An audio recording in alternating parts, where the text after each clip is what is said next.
Greetings and salutations, everyone. I hope everyone is still doing well, and welcome to today's bonus upload. Before we jump on into it, a couple quick links. As many of you know, I rely on Patreon, PayPal, channel membership, and the merch to help the channel to continue to grow and go. Links to Patreon, PayPal, and channel membership is in the description below. Merch displayed directly under the video. Also, Dogman Frightening Encounters, Volume 1 through 3, the audiobook versions.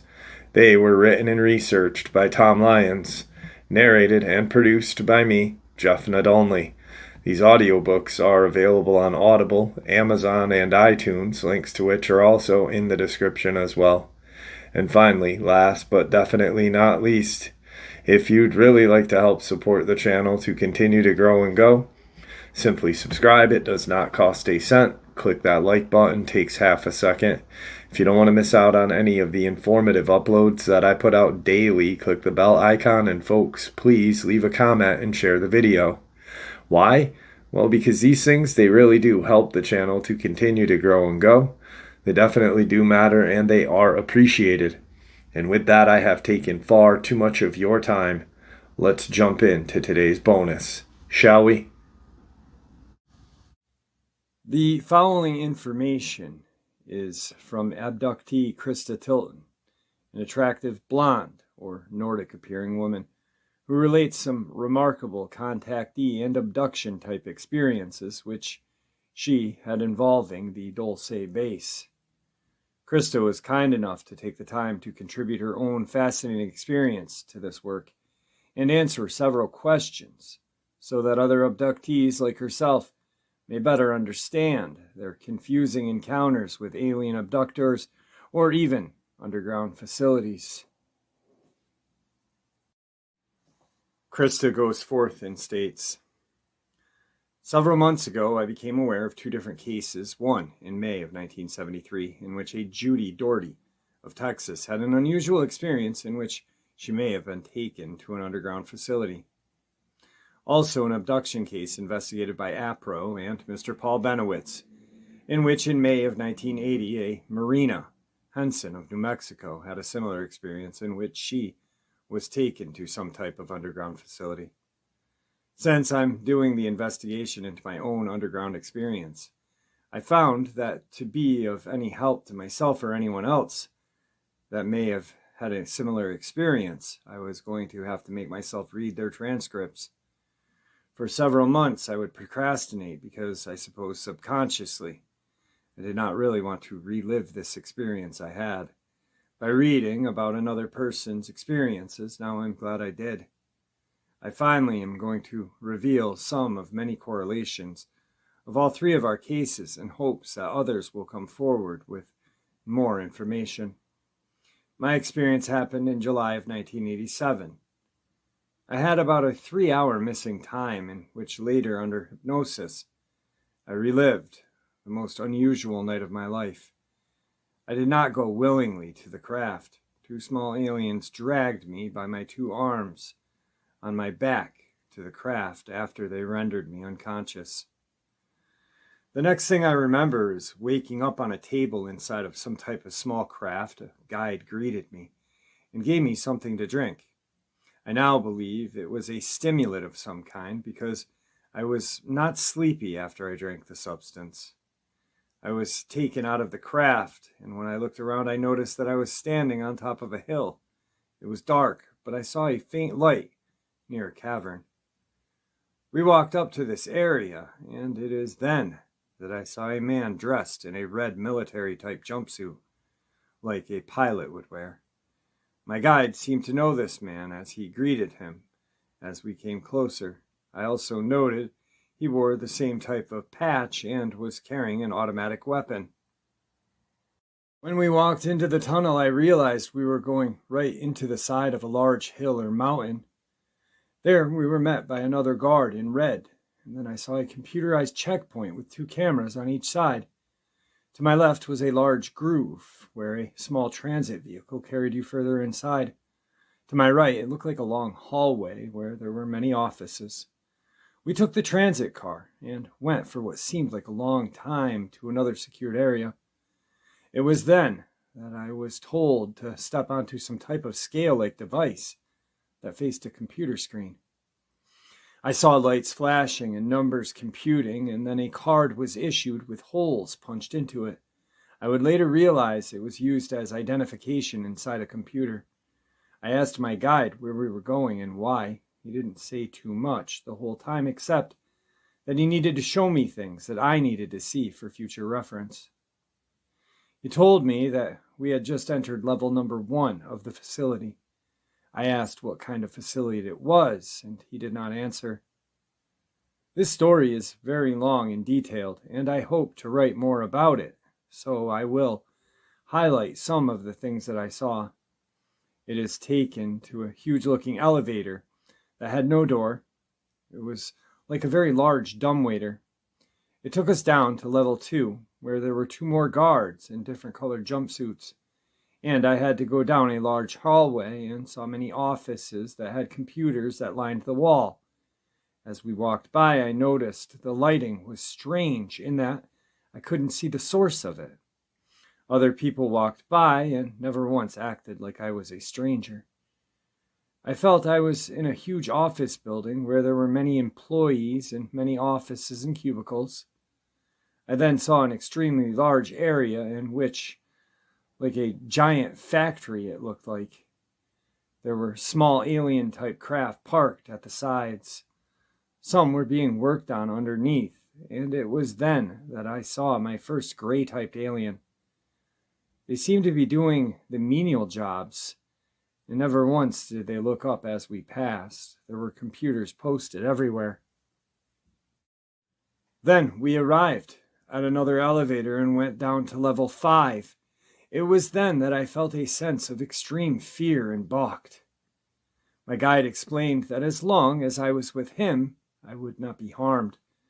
So we got off and I saw guards posted there at the checkpoint. This time they were not friendly, and they were issuing orders right and left. I noticed that 2 guards seemed to be arguing about something, and they kept looking over at me. I wanted to find the closest exit out of this place, but I know I had come too far for that. This time I was asked to change my clothes. I was told to put on what looked like a hospital gown, only thank God there was a back to it. I did as I was told because I did not want to cause any trouble. I stepped onto the scale-like device and suddenly the screen lit up and I heard a strange tone and frequency that made my ears hurt. What I really thought was strange is that these guards saluted the guide I was with, although he was not wearing any military clothes. He was dressed in a dark green jumpsuit, but it had no insignia that I know of. He told me to follow him down this corridor. As we passed the guard station, I noticed the humming of those cameras. As they watched my every move, I was taken down another hall, and it was then that I smelled this horrid smell. Contrary to Judy and Marina's story, I knew what I was smelling, or at least I thought I knew. It smelled like formaldehyde. Because of my medical background, I felt probably more comfortable with this situation because I had gone through it so many times before.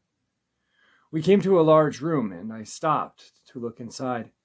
I saw these huge, large tanks with computerized gauges hooked to them, and a huge arm-like device that extended from the top of some tubing down into the tanks. The tanks were about 4 feet tall, so standing where I was, I could not see inside of them. I did notice a humming sound, and it looked as if something was being stirred inside the tanks.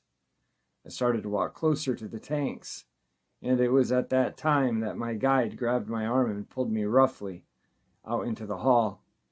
He told me that I was not necessary to see the contents of the tank, that it would only complicate the matters. So we went on down the hallway, and he guided my arm into a large laboratory. I was amazed because I had worked in a laboratory before, and I was seeing machines that I had never seen before. It was then that I turned and saw a small gray being on his back, turned, doing something at the counter. I heard the clinking of metal against metal. I had only heard this when I was preparing my surgical instruments for my doctor in surgery. Then my guide asked me to go and sit down on the table in the middle of the room. I told him that I would not do it, and he said that it would be much easier if I just comply. He was not smiling, and I was scared. I did not want to be left in this room with this gray alien. About the time I was thinking this, a human man entered.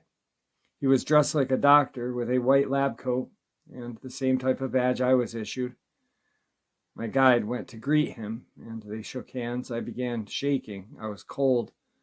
The temperature seemed awfully cold. My guide smiled at me and told me he would be waiting outside, and I would only be there for a few moments. I began to cry. I cry when I get scared. The gray alien took a look at me and turned around and began to continue what he was doing. The doctor called for more assistance, and it was then that one of the other gray aliens came in. The next thing I knew, I was very drowsy. I knew that I was being examined internally, and when I lifted my head, I saw this horrid gray alien glaring at me with large black eyes. It was then that I felt a stabbing pain. I screamed, and then the human doctor stood next to me and rubbed something over my stomach. It was cold. The pain immediately subsided. I could not believe what was happening to me all over again. I begged for them to let me go, but they just kept working very fast. After they had finished, I was told to get up and go to the small room and change back to my other clothes. I noticed blood if I had started my period, but I continued to get dressed, and when I came out, I saw the guide speaking with the doctor in the corner of the room. I just stood there helpless. I felt more alone than I ever had in my entire life.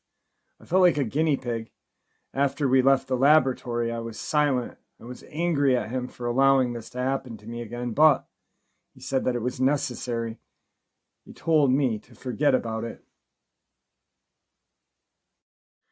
I see more aliens pass us in the hall. Again, it's as if I was a ghost. I asked my guide to please explain this place to me.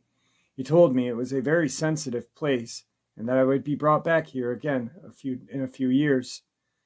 I again asked him where I was, and he told me that I could not be told for my own safety. We then got into a small transit car, and it took us to the other side.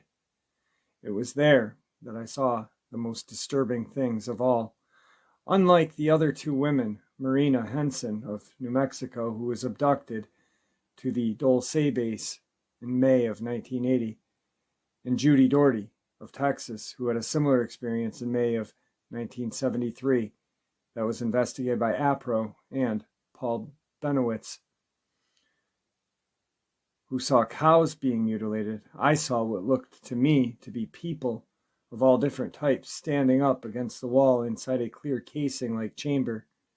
I went closer, and it looked as if they were wax figures. I could not understand what I was seeing. I also saw animals in cages. They were alive. At this point, the guide escorted Christa to the elevator and up through the various levels, following which the transit car took her to an awaiting alien craft, at which point she was returned to her home some 3 hours after her abduction experience had begun.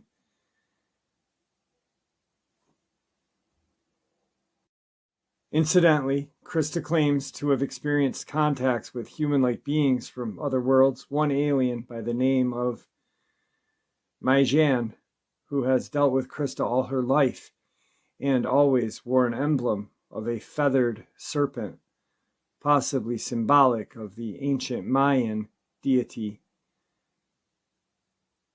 Quetzalcoatl. He also claims to have ancestors from the Aztec and Mayan race, as do several of the Talosians inhabiting the colony under Mount Shasta, California. Christa Tilton admits that of the human-like Pleiadians and Lyrans she has encountered, aside from her encounters with the short, tall gray, range from a strict non-interventionalist to a imperialistic factions who believe that conquering the planet Earth is justified as a means to subdue their perceived enemies on or below the surface of this planet.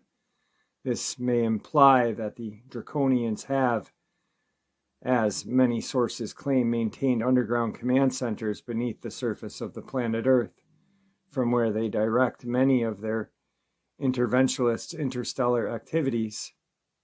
In addition to above, Christa was kind enough to answer some questions.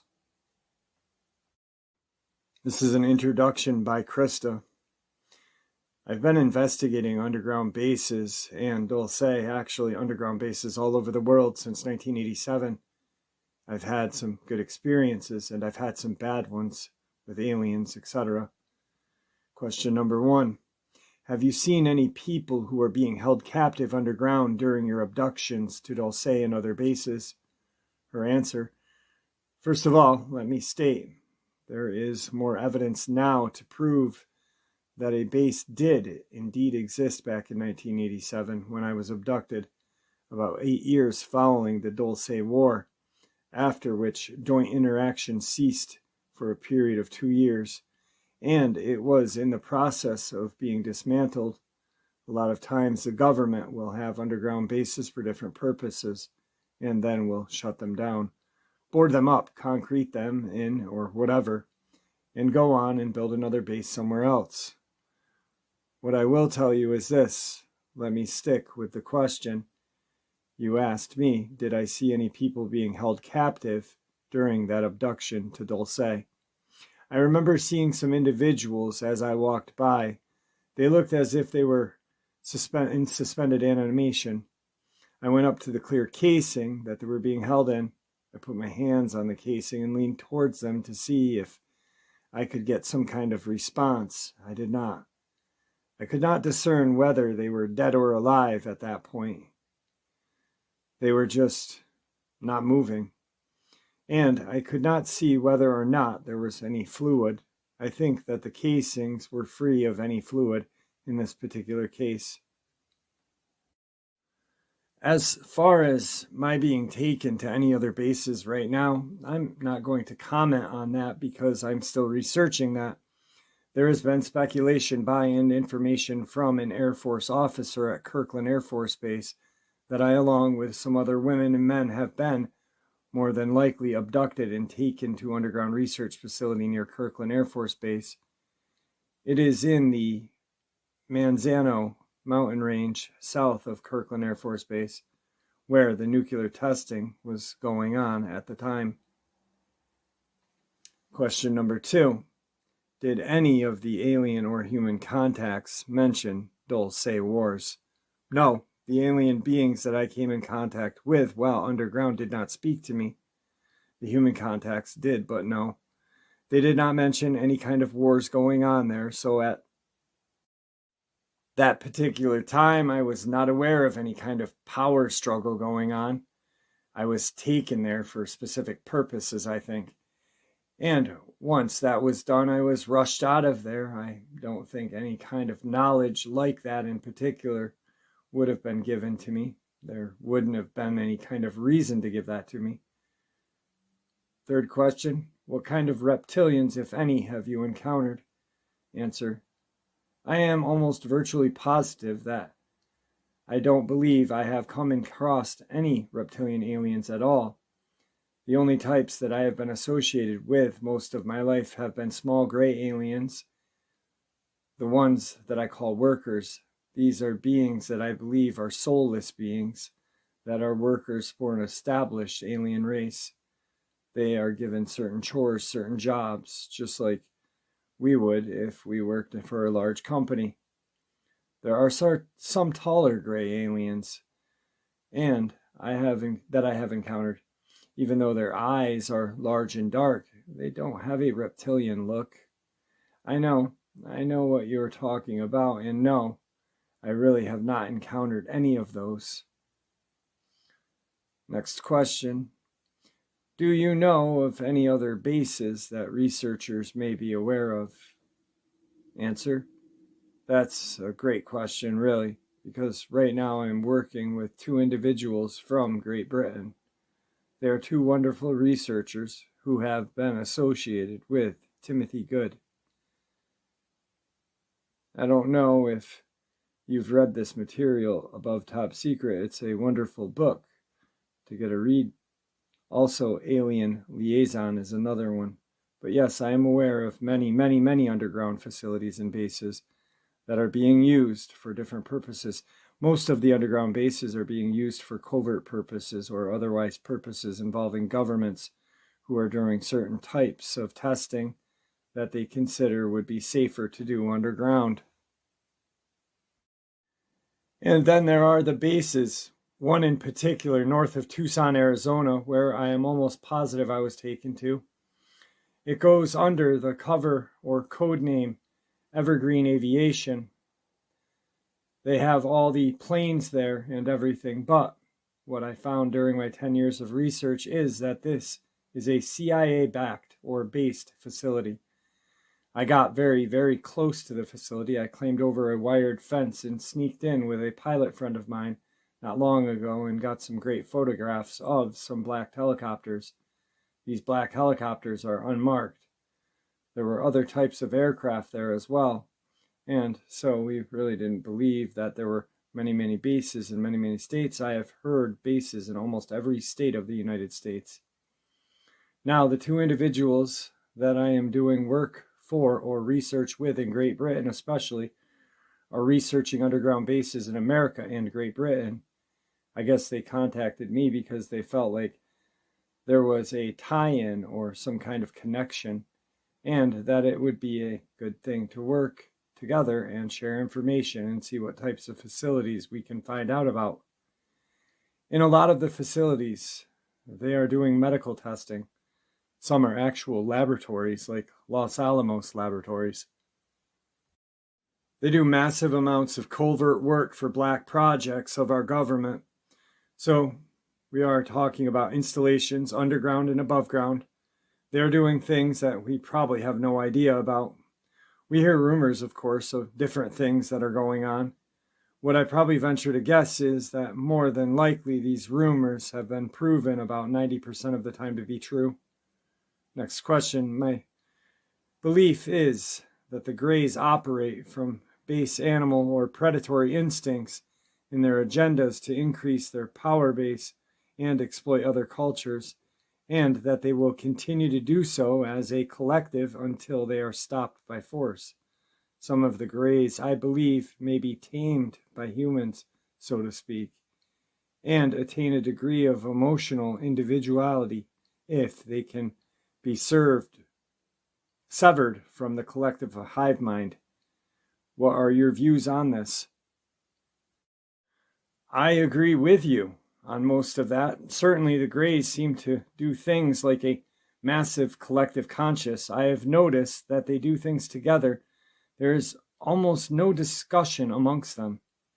They seem to be working on projects or on certain things that are given to them by the higher-ups or higher alien beings and or humans. I really couldn't tell you. I have my doubts that humans would be able to tame any kind of alien intelligent here on Earth. If indeed it looks like humans are working among Greys together, that more than likely is because of a pact or some type of government agreement. I believe these aliens have come here for reasons, and certain individuals in the government have been given orders by their higher-ups to either give them opportunities to work alongside of these aliens for maybe a one-world purpose, unless it could be shown to me to be true that the humans tamed these Greys that were working alongside with me or on me. That would be very difficult for me to believe. Next question. Have you had encounters with any Nazi-type aliens like those described by Barney Hill, Alex Christopher, Vladimir Tarkowski, and others, alien fascists who date back to the secret Nazi flying disc experiments and who were allegedly working with the Greys and Reptoids? Answer. I have heard of these aliens, these Nazi aliens. Of course, where I first heard about them was from Tal Levesque back in 1987. No, I've never come into contact with what I would call a Nazi-type alien.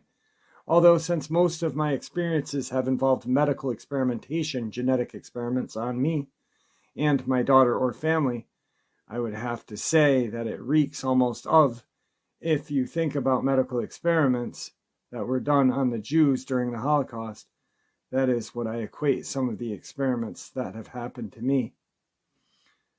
It's strange because I'm part German. I come from a family of originally from Germany.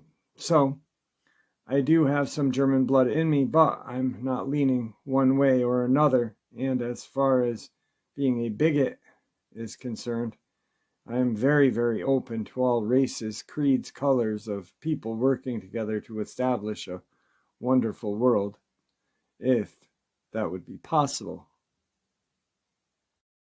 But anyway, no, I have not encountered these Nazi types, and I've certainly heard a lot about them. I've heard that they are very mean-spirited aliens. I don't know what their agenda is, since I have not had contact with these types. I really have no reason to do research on them. And also the same goes for the tall reptilians, although many, many friends and other researchers have contacted me telling their tales of these reptilian alien races. The next question: what are your views of a possible congressionally backed takeover of Dulce Base in the future? And what would be your views on dealing with the problem supposing the Greys did not surrender?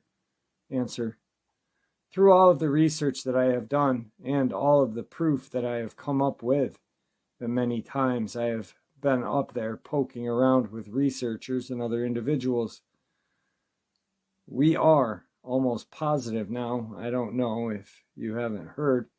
You may have heard the rumor, or although it was a rumor, but I am of the belief system now that this base is or was deserted and is no longer being used by our government. For what reason, I'm not sure.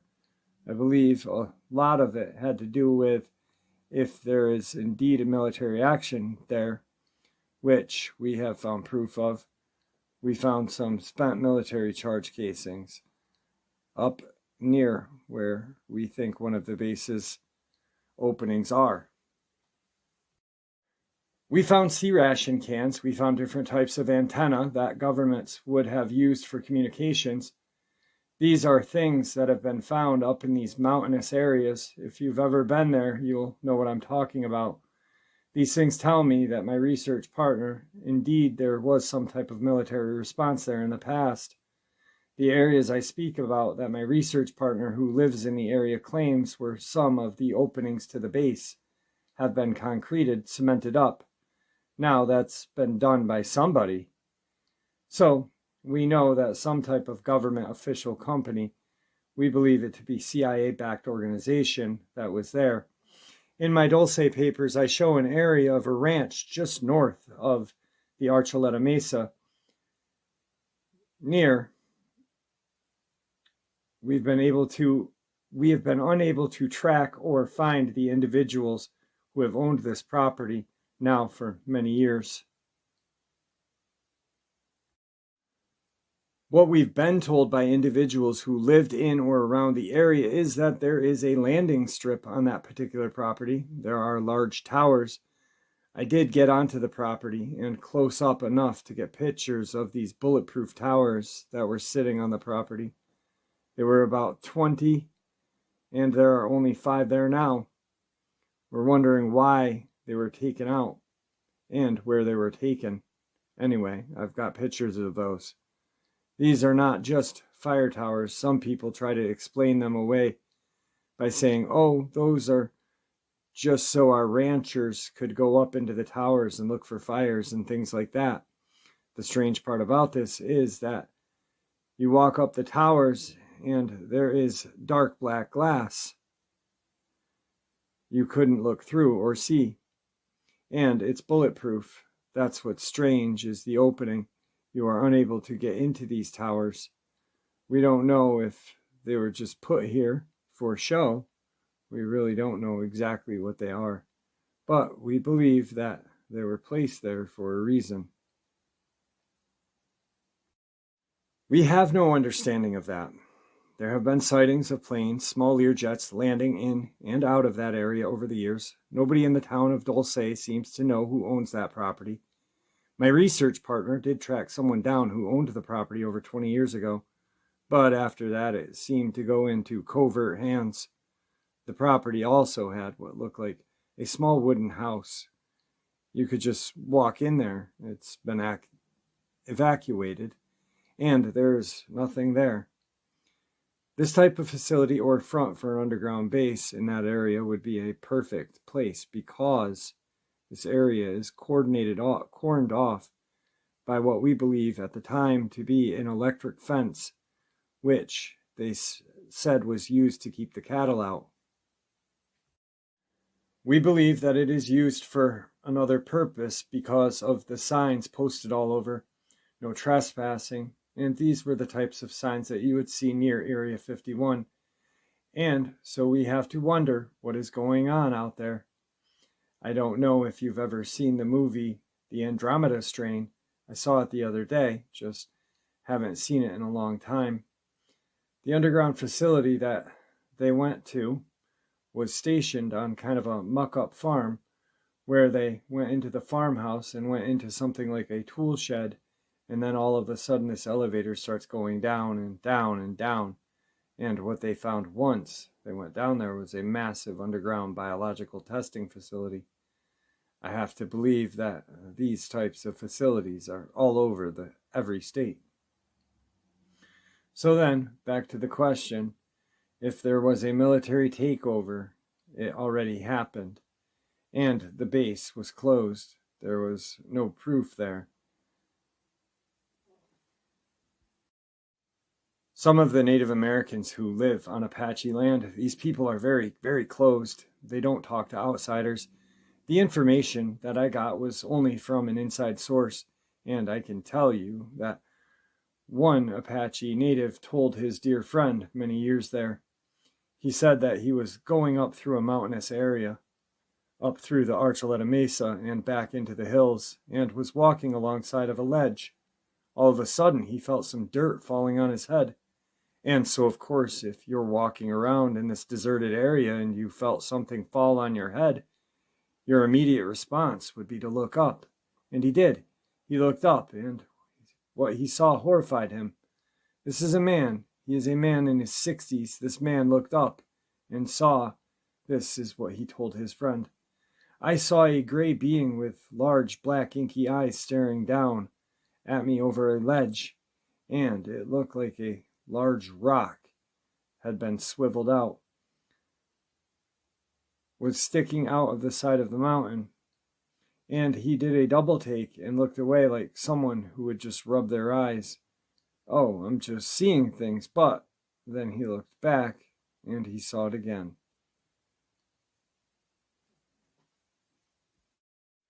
Well, this time he said he took off. He ran. He was running for his life.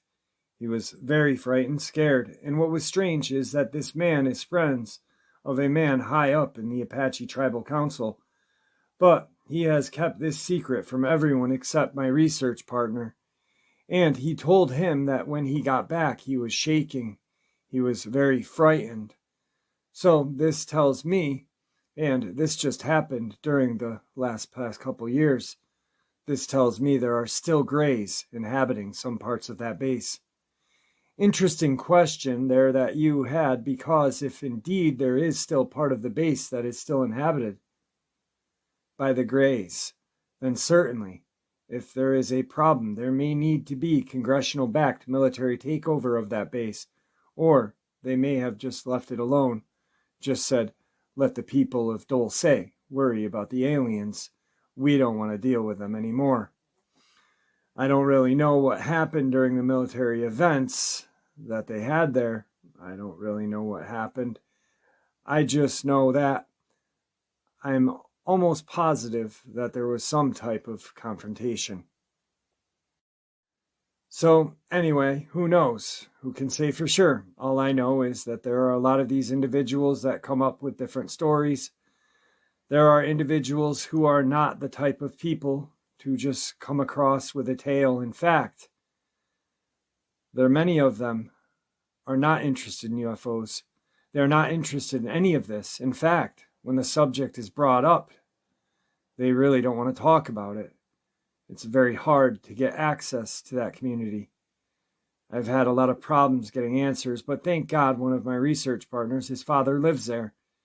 He's lived there all his life, and this young man was brought up in Dulce. He knows what had happened there. He knows what the rumors are and the tales are, and he knows what all of the Native Americans have seen. Next question. Have you been taken to any other planets or spheres during your abductions? Answer. No, not that I know of. However, I remember that I was taken to some type of large, massive ship.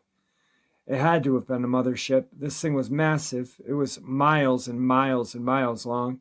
I'm not really sure exactly where I was. I received some instructions while I was there. There were light beings there. They looked like angelic beings, only without wings.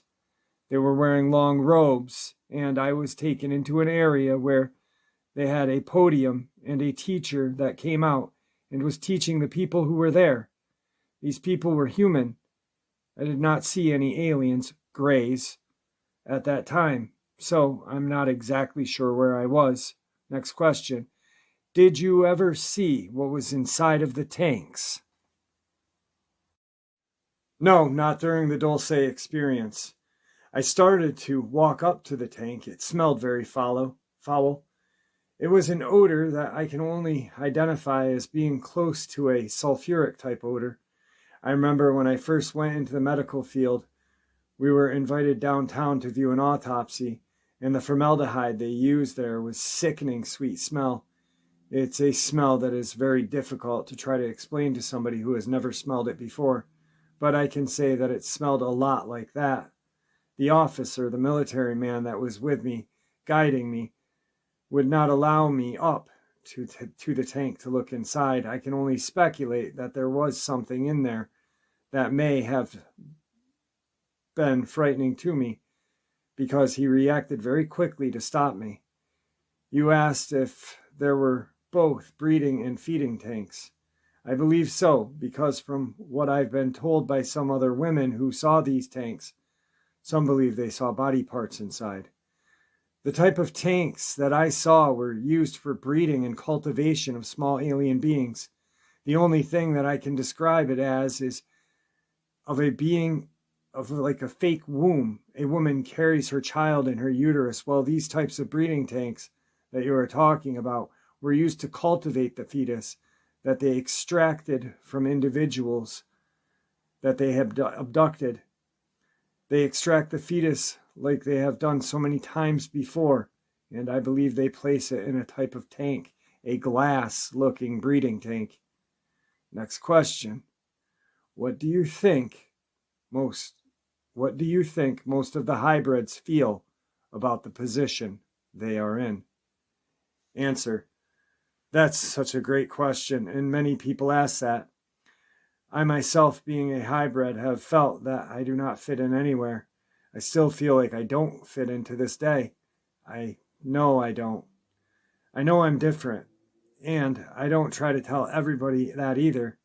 I just have accepted it and go on with my life. But I can assure you that every hybrid I've spoken to has told me, has tried to explain to me the emphasis in the feelings that they feel. They feel almost like they don't belong here on Earth. I certainly feel that I don't belong here. Next question. If the outer world gets a hold of the Dulce technology and begins using it to colonize other worlds, could this alleviate the population, economic, environmental, and other problems that this planet faces? In other words, take away the imposed barriers that have kept us earthbound, and in essence finally let us out of the cradle, so to speak.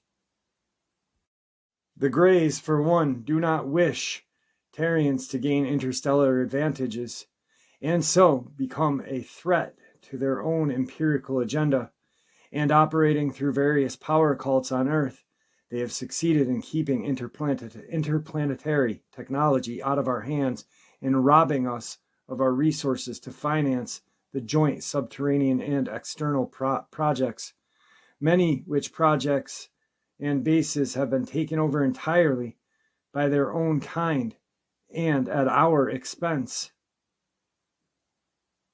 Once robbed of our resources, the Greys use their psychological slaves on Earth to set us against each other, and then in turn around say, "Ha, you people are too violent to be allowed to have interstellar tech."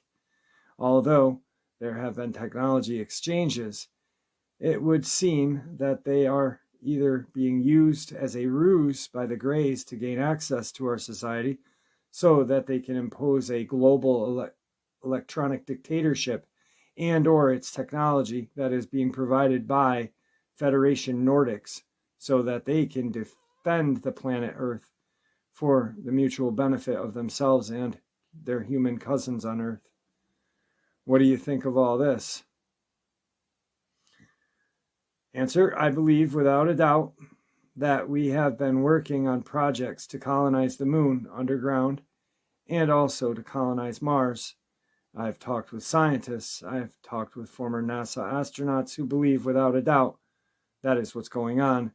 They don't feel like it's anything alien. Some of the astronauts say they felt like, well, this is just technology and we've developed it on our own, and that certainly population is a problem that you have to think about way in advance, and that humans have come to all of these conclusions themselves. I disagree. I think that it is alien technology that has given to us, and I think that we are running with it, and we've already started. Like with a biosphere, a lot of people think that it's just for learning about our ecology and things like plants, animals, and all that. I know that's a front. I know of a lot of things that went on underground there that is also an underground facility. It's a massive facility, and it's a wonderful facility. The technology there is being tested, was alien tech. All this will be used when they start to colonize the moon and Mars. These are the two planets right now. Actually, the moon is not such a planet. Some argue that the Earth's moon system is actually a double planet. As for other planets, it might be logical to begin with the polar regions of Venus and the equatorial regions of Mars. What would you consider the greatest weakness of the Greys to be? I can tell you right now that the main weakness of the Greys is that they have no soul. They are soulless. Do not allow them to tell you otherwise. Some of them have been known to try to impart some type of false religious prophecies on people that they have abducted. And the thing is, you have to realize that these aliens have their own agenda, and it's not something that I feel is positive, one really. So I have found out from dealing with them most of my life, they are soulless. They have no soul. And when it comes to my religious beliefs or background, I am not afraid to say it. I am a Christian. I believe in God.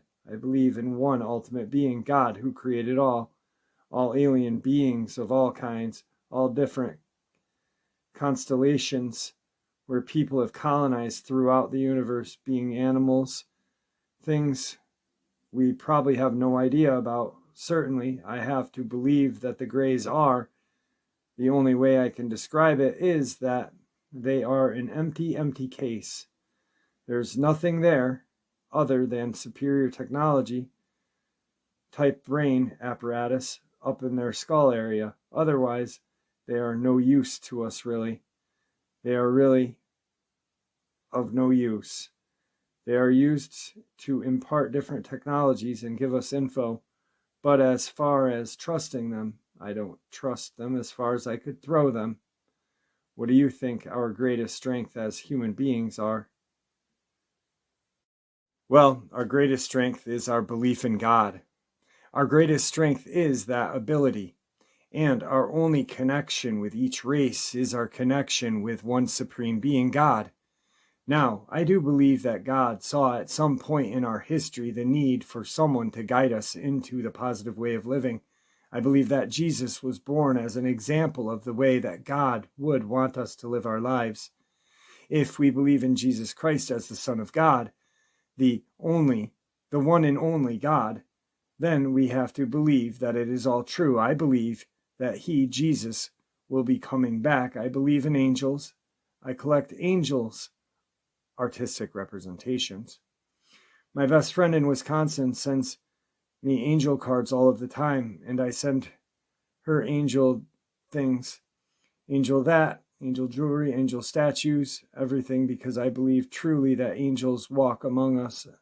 Believe me, I've seen them, I've dealt with them, I have spoken with them, for example, her experience on the mothership. However, in that case, we would have to ask if they are standing or falling angels, such as the rebel alien angels or fallen light beings that have been seen by abductees working in collaboration with the Greys and Reptoids on their starships.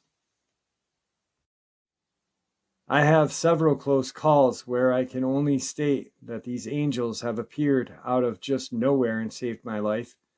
So I have to believe that there are God beings, servants. They are wonderful. The 12th chapter of Revelation is revealing in this regard, as it seems to generally convey a picture of war in the heavens between humanoids who are backed by standing angels and reptoids who are backed by rebel angels, as well as prophecies that the reptilian power bases among the stars will be broken as the draconian forces retreat to Earth to make their last stand, and in doing so, they form a cavernous empire and support a global dictatorship in a desperate effort to gain human allies for one last-ditch effort, do or die assault on the heavenly denominations. The thing to remember would be to use caution, since rebel angels have the ability to appear as angels of light to those who are capable of deceiving. So examine your messages as though your soul depends on it. If you do happen to encounter such a being or beings, as for the draconians themselves, in all fairness, individual reptoids are not the ultimate enemy. The enemy is the Luciferian collective under which they serve, and the same can be said for the New World Order, which is prophesied in the book of Revelations. Those who are enslaved in this system by the choice or deception are not the ultimate enemy. The Luciferian system itself is the enemy. Something that is not often considered is the reptilian perspective in regards to physical and spiritual survival. One of the problems is that the reptilians are intelligent and sentinel enough, thanks to the part of the Luciferians who aided in destroying the original immortal status of both mankind and beast, to realize that when they die physically, they also die spiritually, due to the fact that they have no inherent soul. The reptilians fully realize this, and it terrifies them to no end. One of the reasons for the hybrid projects is not to develop certain physical attributes within their race, but most importantly, to give their posterity a soul so that they can survive beyond the grave, hopefully in an eternally bliss rather than one of torment. We should not say that because a being has reptilian genes, they are a result of evil. Evil is not genetic, but a choice. Because of the fact that many of the reptilians are mere cells in the Luciferian collective hive, it is not the individual reptilians that are at fault.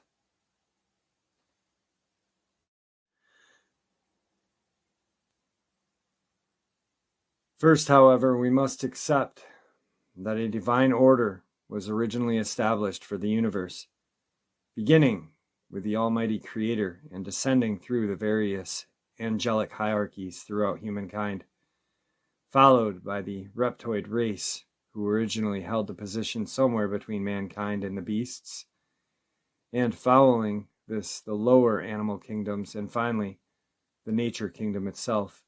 This is the original divinely ordered hierarchy through which divine life from the source of all creation cascades down from the higher to lower levels. If this hierarchy is broken, like it was as a result of the intervention by the fallen angels, then unity and continuity is destroyed and chaos reigns. The following is a case similar to Christa Tilton's case. It is the Donovan Masters story.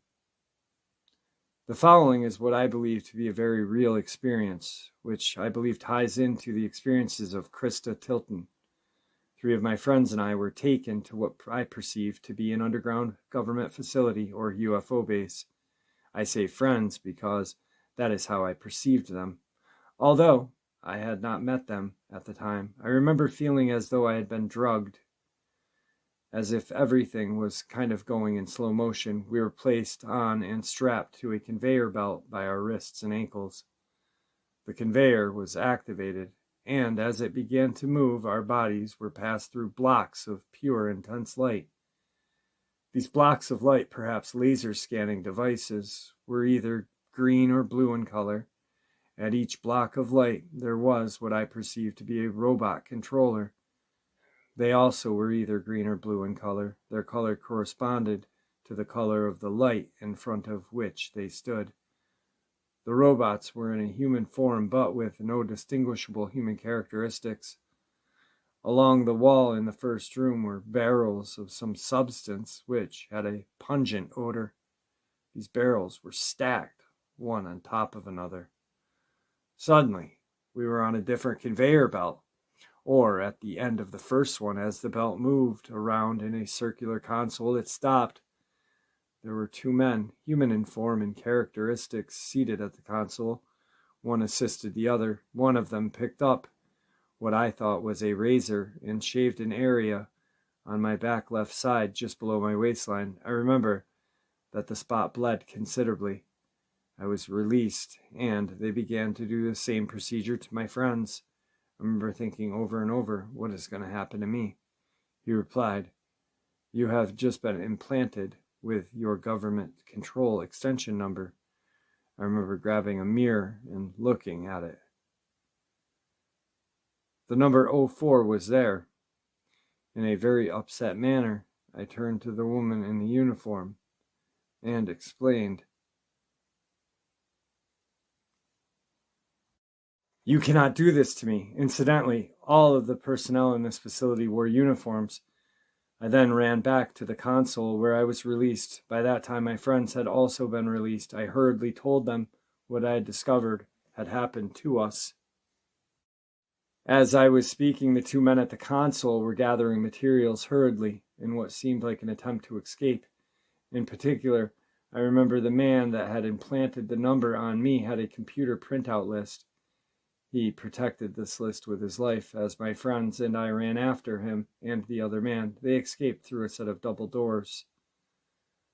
I sincerely believe that Christina was also in this facility at the time, although I don't think this was our first meeting. I will never forget the first time I talked to Christina on the phone. It was September 20th, 1987.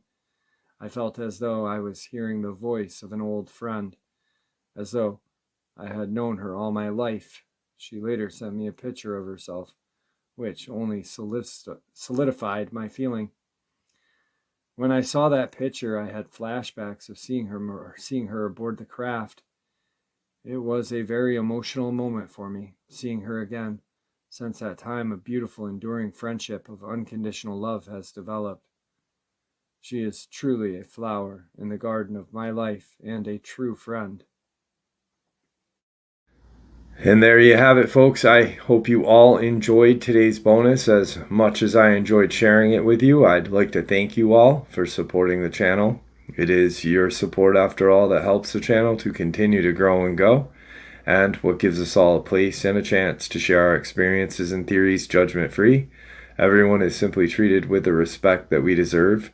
Please stay safe, happy, healthy, and ever vigilant, keeping an eye on our children, pets, family, and friends. These creatures are real. These events have happened.